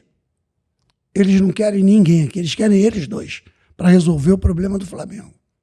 Fomos para o segundo tempo, ganhamos o jogo. Romário e Jorge Luiz desceram no campo do Madureira de tapa. Romário pulando, Jorge Luiz dando, Romário dando, Jorge Luiz pulando. Segundo tempo, 3-1. Aí voltaram abraçados os 2 para o vestiário. Então, essas coisas... Você está falando um negócio muito sério. Hoje quem não é do meio não pode estar no meio. Não pode estar no meio, porque ali é de quem é da área, do métier, quem sabe conhece... Quando eu comecei como treinador? Respira futebol. Melo, sabe quando eu comecei? Em 88, no Madureira. Aí eu vou falar assim rapidamente. Aí em 89 eu fui para o América Mineiro na base, subi no finalzinho do ano, aí depois eu fui para o Atlético Mineiro na base, e mês e meio, 2 meses depois eu fui profissional. O que eu estou querendo falar com isso? Eu me lembro que quando eu subi, eu olhava do outro lado, no São Paulo tinha Tele Santana. No Bragantino tinha o Vanderlei também, no início de uma carreira. Aí do outro lado tinha Paulo Emílio, tinha Hélio de Andrade, Leão, Minelli, nossa olha, senhora. cara, tinha tanto treinador bom que tu falava assim, caraca, eu tô no meio desses caras, rapaz. Claro, é isso mesmo. Pra mim, era Zagallo, Parreira. Nossa Senhora. Era muita gente. Eu fui jogar. Parreira, porra. Em 91 eu fui pro Sport Recife, aí o Parreira tava... Olha a humildade dos caras. O cara tava sentado, eu tava no hotel, né? Tinha chegado umas 3, 4 dias, aí tô lá tomando meu café da manhã e vi que o Bragantino tava no mesmo hotel. Eu tava sozinho. Aí ele tava na mesa lá no fundo, ele levantou, veio, ele me reconheceu, aí conversou, deu boa sorte no futebol. Pô, o nível dos caras... É outro. E hoje a gente vê que os caras olham pra você, mas que é esse cara, hein? Arthur, rapaz, não tá bom você tocou não. num assunto que eu acho de extrema importância. Nós fizemos a final contra Corinthians, na Palmeiras e Corinthians. Foram 4 jogos e antecedeu o Campeonato Paulista a Florida Cup. Eu tive que viajar para a Flórida com os jogadores. Aí, sem o Vanderlei? Não, junto. Não, tá. Aí o que eu fiz? Falei, Vanderlei, tem 6 dias aqui, me dá... Junto com o trabalho, que nós nunca tiramos bola de treino, Arthur, nem no Campo Grande, em lugar nenhum. A pré-temporada é com bola. Sempre foi. Sim, Escuta umas aberrações. O Melo não trabalha com bola, esquece. Eu trabalho com bola até hoje. Sério? Aí a pré-temporada... Mas só que eu precisava fazer 3 sessões de areia. E fomos lá, ganhamos a Florida Cup em cima do Corinthians. E viemos para o Paulista. O preparador físico do Corinthians, com o microfone aberto, em rede, cara. Falou, esse trabalho ultrapassado do Melo não vai dar em nada. E eu escutei aquilo, pô, me doeu. Eu falei, puxa vida, o cara tem que ter embasamento para falar sobre isso. E um jornalista da ESPN usou meu nome abertamente. O trabalho na areia do Melo está ultrapassado. Porque alguém da preparação física falou para esse jornalista. Aí eu deixei passar. Ganhamos o título. Aí teve uma matéria ao vivo. Ao vivo não vai passar. E foi na ESPN. Falei, o cara que deu essa matéria daqui, do programa de vocês, o analista devia se preparar. Porque informar para o público tem que estar preparado. Ele está despreparado para falar de treinamento da areia se ele não conhece nenhum milímetro da função da areia no treinamento físico. Se não conhece, não fala. Se for falar de componente elástico muscular, ele tem que sentar num banquinho de uma faculdade para entender o que é o componente elástico muscular e até onde ele favorece o ganho de força. Se não sabe, não abra a boca. Dei a pancada nele. E o último jogo contra o Corinthians, campeão, veio o preparador na minha direção. Parecia que era uma guerra naquela área que delimita o treinador. O de lá querendo chegar o Vanderlei, rapaz. Aí o Vanderlei ficava olhando, eu falei, rapaz, sabe quem é ele? Ganhou tudo. Você está começando a carreira, meu filho. Quando acabou o jogo, o cara veio falar comigo. Houve um mal entendido, porque a imprensa jogou um contra o outro. Jogou não, cara. Eu vi tua entrevista. Você me criticou. Parabéns. Comece a ganhar campeonato. Ganhe campeonato com o teu trabalho. Agora tu não pode passar despercebido. Rapaz. Cadê o cara? Cadê o cara? Foi 2020, cara. Cadê o cara? Sumiu do cenário. Porque não se preocupe com o outro. Faça o teu trabalho com o teu conhecimento, com a tua capacidade. Até hoje eu faço isso. Eu me preocupo muito com o grupo que eu trabalho. E aquele ali vai andar, vai voar, vai correr, vai ter que responder 90 minutos. Porque a essência do treinamento físico, ela eleva o comportamento tático. E o comportamento tático bem feito facilita o comportamento físico. Não, e nisso tudo tem neurociência, né? Total. Eu estudo neurociência toda hora. Total. Toda hora, Melo. Eu gosto pra caramba. Me amarro nas literaturas de neurociência, principalmente voltada para o desporto. E eu vejo, assim, como você condiciona, às vezes, até o atleta não é um atleta, assim, de alto nível tecnicamente, mas com as repetições você vai criando mais janelas na parte do sistema nervoso central do cara, você vai começando a neurotransmissores, você começa a criar uma série de situações que ele vai automatizando e ele começa a executar até com uma melhora muito boa, mas aí entra a história do que você falou. Se não tiver o trabalho da areia, se não tiver o trabalho de força, se não tiver todos esses ingredientes que você coloca no seu trabalho, a execução dele vai ficar comprometida, porque ele não vai ter condições técnicas, já não é tecnicamente um grande atleta. O condicionamento físico, ele é tão bonito, cara, porque você vê o produto final. É ciência, né? É ciência. E eu sempre tenho uma coisa que me carrega.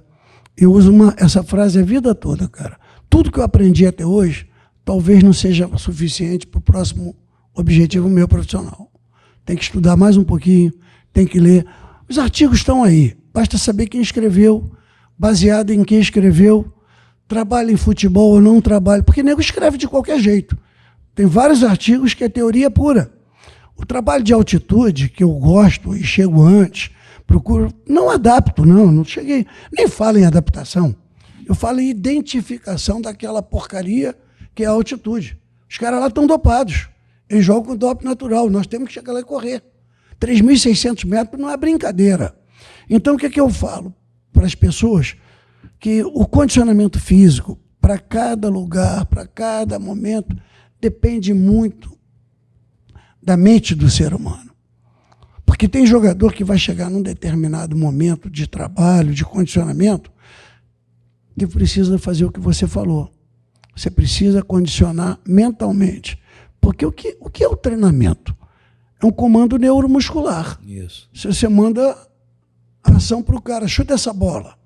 Procura bater tirando a força para cair no Só as sinapses que vão indicar. Não adianta passar assim. Tira a força. Ela tem que chegar morrendo para o domínio. Isso. Vamos treinar isso? Ele vai memorizando, Isso, executando. Percepção de vestiário. O jogador entra tenso. Não tem nada para falar. Então tira quem vai falar besteira. Fica aqui só o treinador e o preparador. Quem vai falar porcaria, sai daqui. É isso que vai acontecer, está acontecendo no futebol, que as pessoas não estão dando a importância que deve. E o resgate que nós falamos aqui intensamente, com muita veemência, né? Nós estamos perdendo muitos treinadores jovens. A perda da escola brasileira para a importação de metodologia que não encaixa com as ações nossas. Eu fiz pré-temporada na Turquia 4 vezes, fiz na Alemanha 3 vezes, fiz na Holanda. Essas pré-temporadas me deram condição de eu ver o seguinte, que teve uma ocasião que eu estava lá em Nuremberg e os alemães que estavam lá olhando, eles falaram assim, quem é esse treinador aí? Aí o fisioterapeuta era um tcheco, um eslovaco, se eu não me engano. Aí ele falou assim, não, ele é brasileiro. Aí ele falou assim, não, brasileiro não sabe fazer isso que ele está fazendo. Ou seja, na ótica das pessoas, nós temos o nosso plus a mais é o atleta e não a nossa capacidade. E aí eu queria te perguntar o seguinte, você teve no mundo árabe, como eu tive, um bom tempo. Muito, 10 anos. E ali a gente confronta a escola pra caramba, né? Muito. E ali você, para mim, foi um tremendo aprendizado. Arthur, qual é a sua ótica com relação a isso? Uma coisa que eu aprendi, eu vou falar uma coisa que eu acho que nunca ninguém falou para você. Ninguém aqui no Brasil, quando você fala em condicionamento físico, se preocupa com a miscigenação do brasileiro. Nós temos aqui branco, preto, mulato, mameluco, cafuso e índio e mais uma cacetada de raça. Isso dá uma combinação que dá uma prole aí meio confusa e vai bater na tua mão o jogador. Quando eu cheguei na Arábia, muito confuso, despertou a minha curiosidade pelo condicionamento físico do beduíno.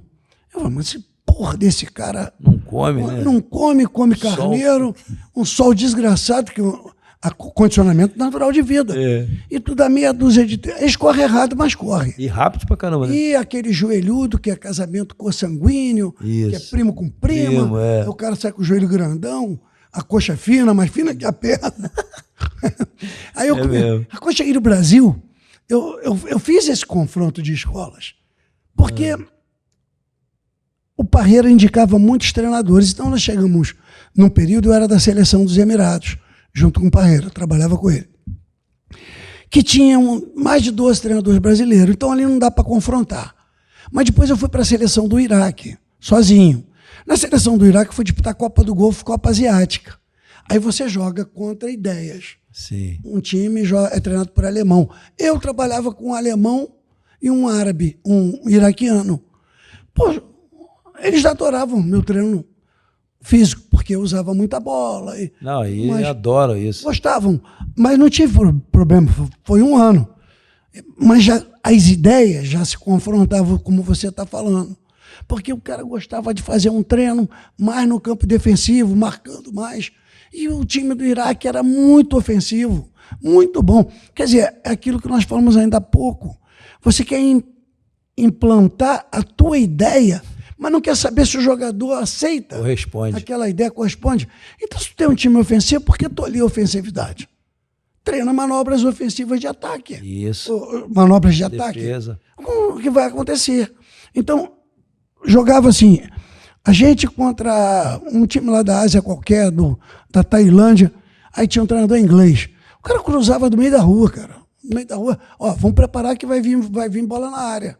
E, muda demais a característica, impressionante, mas, né? Uma vez, tem uma história tão interessante. Cara, não sei se é muito interessante contar a história. Porque o que o pessoal gosta de saber é do que é moderninho no futebol. Não, mas eu gosto da tem história uma referência. Também. O Joel, quando foi trabalhar no Al Nassr, e eu fui trabalhar com o Joel a primeira vez. E o time vinha da mão do Erbans, do Zagallo, do Prost, do sei lá, vai inventando o nome aí, de treinadores, de seleções. E o time não andava, o time cruzava muito. Bom, eu falei, Joel, mas como tem jogador habilidoso nesse time? Majdi Abdallah, Fahed. Majdi Abdallah era o Pelé, não era? Hein? O Pelé deles, Majdi Abdallah? Majdi Abdallah era o Pelé dele. O Pelé, pô. Era um sudanês naturalizado árabe, jogava muito. Fazia gol de tudo que era jeito. Tinha um intérprete. Eu lembro dele. Ele falava assim, com Majdi Abdallah, não perdoa. E não perdoava. Não perdoa. Aí, cara, a gente começou a fazer uma coisa inteira. Pronto! Começamos a reduzir o campo, acabava o treino. Joel fazia 1/4 do campo, botava 2 balizas menores, tipo society. Peladinha, né? Não pode dar 2 toques, tem que tocar a bola livre, driblar, fazer o que quiser. Eu e Melo vamos sair, vocês vão jogar 30 minutos. Futebol livre. Irmão, nós fomos campeões. Só não fomos invictos, perdemos para o Lazzaroni do Arli. Nós ganhamos todo mundo o campeonato. Do Arli de Jeddah? Arli de Jeddah. Perdemos, ganhamos. O Lazzaroni trabalhou lá, cara? Lá, trabalhou, ele foi para a seleção, ele estava no Arli. Ah, tá. Nós ganhamos todos os jogos, fornecemos 9 jogadores para a seleção árabe. Isso no Al Nassr? Al Nassr. O Al Nassr é um clube difícil de trabalhar pra caraca. Aquele príncipe não queria pagar, dando volta em todo mundo. Hoje o Cristiano Ronaldo tá lá. Mas quando tu tá aqui com o seu carrinho, acho que esse cara nasceu pra lua. Calma. O quê? Que não é bem assim. Nossa mãe. Não, o cara não sabe o que é.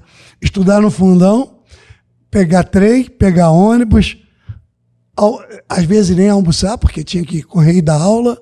E a vida da gente é corrida e uma eterna pesquisa, né? Não, você nunca para de pesquisar. Você protagonizou coisas boas para o futebol brasileiro. Eu, sinceramente, eu vejo assim, a gente fica de longe, né, Melo, porque não trabalhar junto. Mas a gente observa, né, os eventos que vocês tiveram e os títulos e as conquistas. Realmente, o futebol brasileiro tem que tirar o chapéu para você e para o Vanderlei sempre, porque tem outros profissionais maravilhosos que eu gostaria de trazer aqui, que às vezes não dá, o cara está trabalhando em outro lugar. Eu vou até tentar trazer o Vanderlei. Tu acha que ele vem? Se ele estiver no Rio de Janeiro, ele vem. O Vanderlei, ele gosta de estar se comunicando, falando. É bom, né? E porque a experiência dele, né? Ele é bom, muito experiente. E assim, qual... Assim, um motivo. Eu trabalhei com muitos treinadores. Evaristo, Jair, Travalini, Paulinho de Almeida. Paulinho de Almeida pegou lá no Campo Grande. Bom, né, pô? Vamos lá, treinador esse iraquiano, rapaz, quem mais? Parreira,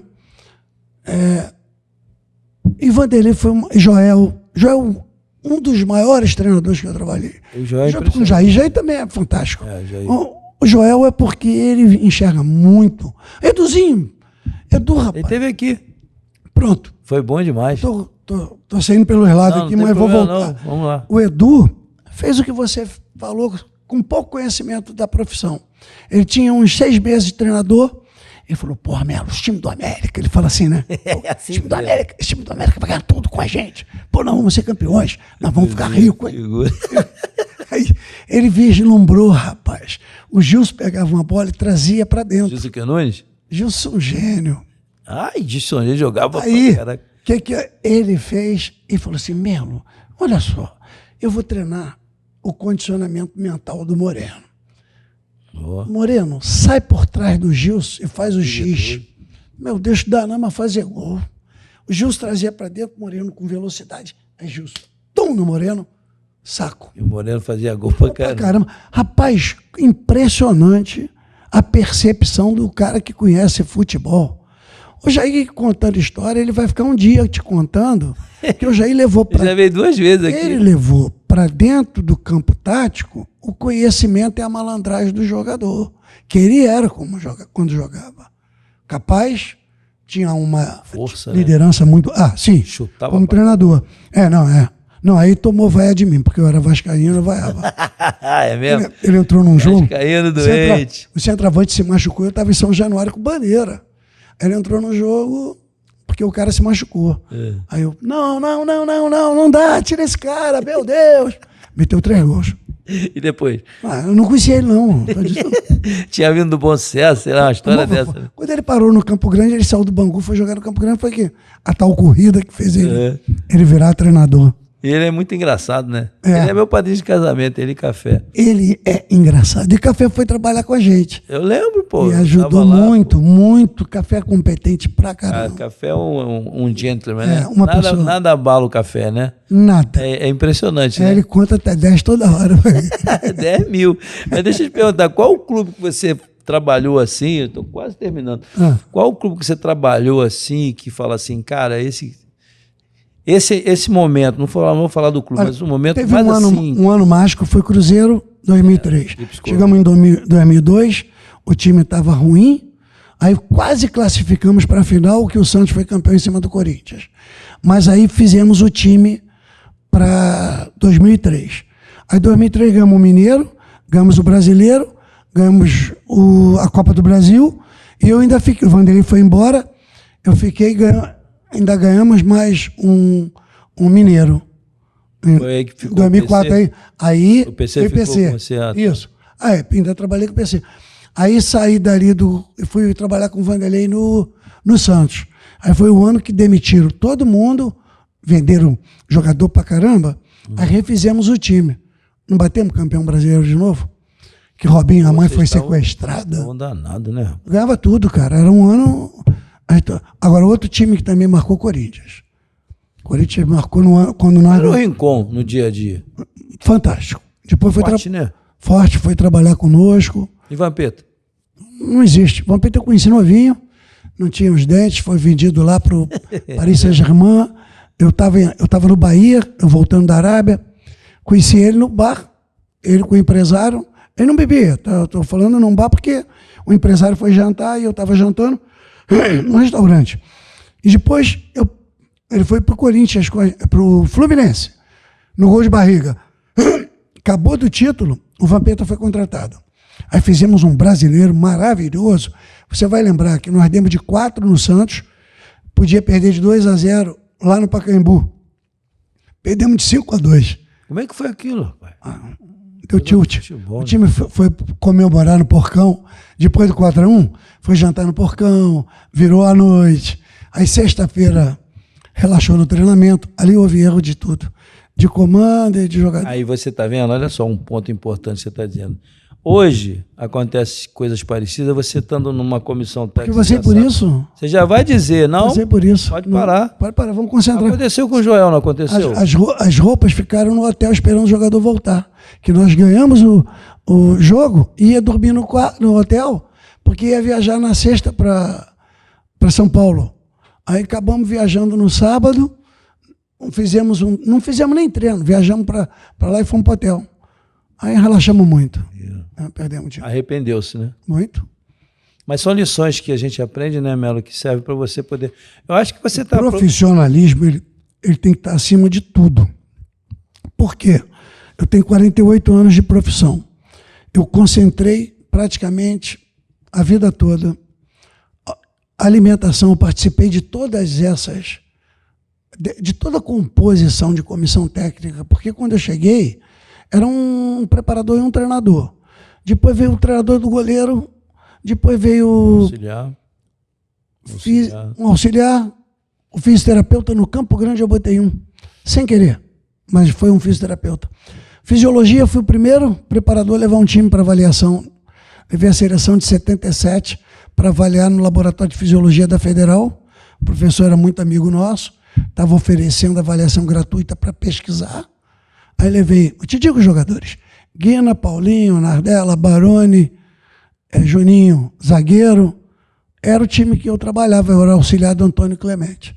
Aí você não vai? Não. Seleção Brasileira de Júniores. Ah, Clementão. Pedi, o Clemente tem essa chance aqui. Clemente, vai dar certo mesmo? Será que isso é bom? Era o jeito dele pensar. Depois ele viu que era bom. Aí fizemos consumo de oxigênio, que era a avaliação da época, percentual de gordura e potência anaeróbia. Acabou. Chegamos ali, 3 testezinhos. Hoje você faz teste ainda? O teste, praticamente você não vai precisar. Eu gosto muito do RAST, que é Running Sprint Test, Anaerobic Sprint Test. Eu gosto porque são tiros que você mensura não só a velocidade total, máxima, como também 3 tomadas de velocidade. A de partida, no meio e no final. E você mensura também a fadiga do jogador. Como é que é o teste? O teste tradicional são 6 tiros de 35 metros. Nós fizemos uma adequação para 10 tiros de 20 metros.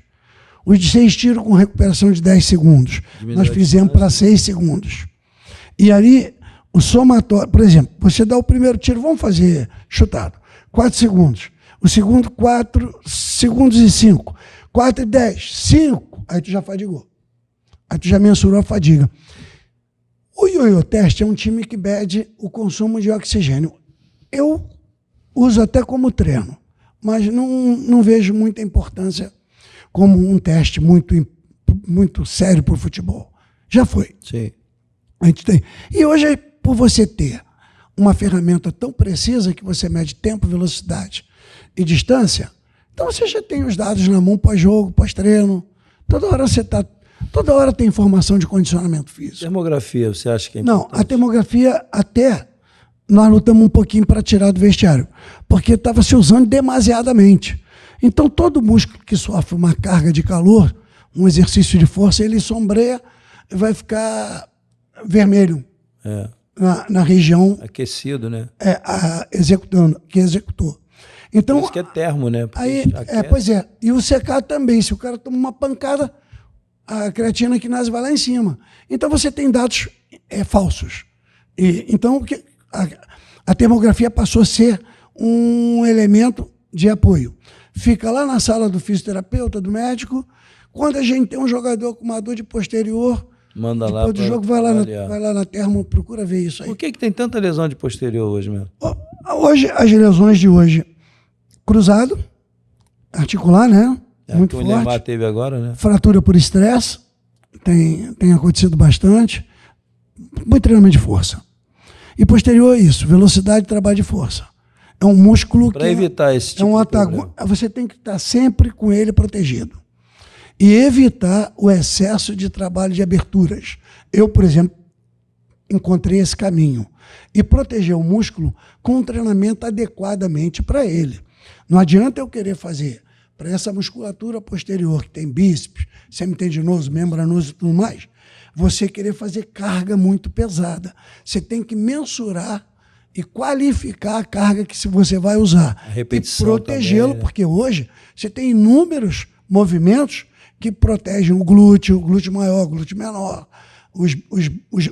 o bíceps, os feixes dos bíceps, e ter cuidado para não passar da carga. Tem um treinamento que está em moda, que são tiros reais de distância, tipo 100 metros em velocidade máxima. É legal, é um movimento de jogo, é uma adequação, mas eu vejo que não é necessário, porque ele pode ser um fator também de desgaste. É uma pré-lesão. Eu prefiro não fazer esse treinamento. Eu concordo. É um treinamento de 3 tiros, 2 tiros, para dizer que o atleta está pronto para o sprint. Num jogo ele não vai atirar 100 metros. Vai atirar 30, 40, no máximo 50. Então você tem que ter certos cuidados. 100 metros é o comprimento do campo. O treinamento inadequado, ele vai trazer problemas dentro da prevenção e dentro do condicionamento. Ou você não atinge o condicionamento, ou você passa do limite. É o overtraining, que pode levar a uma lesão dessa. Musculatura. É cuidado com os treinamentos. É muito comum lesão de posterior em velocista. Outro trabalho que tem acontecido, outro problema, né? O cruzado e tendão patelar. Isso não tem jeito. Trabalho de força, muito exercício de força, muitas ações de força. A musculatura executa uma ação que a articulação não suporta. E aí predispõe um problema desse nível, que é muito grave. É bem grave. Bom, então eu vou encerrar aqui, né, Melo, que eu passei até da hora. Pô. O papo é tão bom, né? Vai embora, né? E você tem muito conteúdo. Eu queria só primeiro perguntar se você tem algum detalhe que você gostaria de mencionar aqui no nosso canal. Eu acho que a gente não pode perder o horizonte. Eu estou com 76 anos. Evidentemente que eu não tenho mais vitalidade para estar no campo colocando cones, marcações, mas a montagem do treinamento, a organização, fica por minha conta. E eu discuto muito com os preparadores. O Daniel é um grande profissional, trabalhou recente comigo e a gente discute a modernidade e o que está para trás, e a gente tem embate. Não fica só no eu concordo não, sabe? Mas não perder o objetivo. Porque se você perder o objetivo, tu vai enxergar uma montanha de confusão na tua frente. Então não perca o que tu traçou. Eu quero chegar lá naquele lugar. Eu ainda vou conseguir trabalhar um pouquinho mais no futebol, apesar da idade, mas eu estou com vida ainda, você espírito, né? Não, e outra coisa, você se cuida, né? Um pouquinho, eu estou relaxado. Já fui mais cuidadoso comigo mesmo. Eu tive uma lesão de patelar, foi grave, eu rompi o patelar totalmente, e andei, melhorei um pouco, botei a bicicleta na minha vida, tenho andado mais de bike. Eu sempre andei de bike, tu lembra? Você sempre andou, você sempre se cuidou. Eu gosto da bike. Eu acho que o importante é se cuidar, sabe, cara? Eu tenho feito regularmente meus exames, graças a Deus, nenhum problema. É vovô? Legal pra caramba, né? Eu não sou ainda não. Mas Melo, olha só, primeiro eu queria agradecer muito a HomeBet pela oportunidade de trazer o Melo aqui. Obrigado, meu parceiro aí, Peterson, obrigado por você estar aqui também. Nossos internautas, por favor, se inscrevam no nosso canal, ajude a poder divulgar, porque é muito importante. Ele veio aqui porque é amigo, né? E amigo ajuda amigo, né? Senão seria difícil, ele é cheio de compromisso, uma pessoa super atualizada. Para você que está tendo a oportunidade de assistir o podcast, eu acho que vale a pena você passar para as pessoas, compartilhar, dar um like, você sabe que isso é importante, senão o canal não anda. E, ao mesmo tempo, dizer para você que esse livro que eu tenho aqui é um livro muito importante. Se você quiser dar uma lidinha, O Grande Conflito.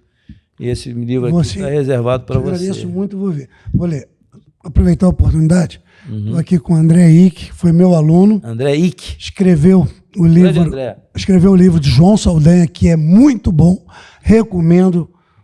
É um livro, quem é do esporte e quer saber histórias interessantes da vida do João. André Ick, beleza. E do entorno, é ali. Está escrevendo seu livro? Estamos dando uns passos aí, vamos ver. Que legal, vai ser bom. Quem sabe uma hora eu não possa fazer um livro também, né? Tem sido paciente aí com com meu relaxamento nesse aspecto. Então tá bom. Mas está saindo. Vai dar certo. Bom, muito obrigado a todos vocês, Melo, mais uma vez. Muito grato pelo teu carinho. Poxa, obrigado por ter vindo, por atender o nosso convite. Obrigado, André. Peter, obrigado por tudo. Deus abençoe a todos. Muito obrigado e que tenham uma boa semana.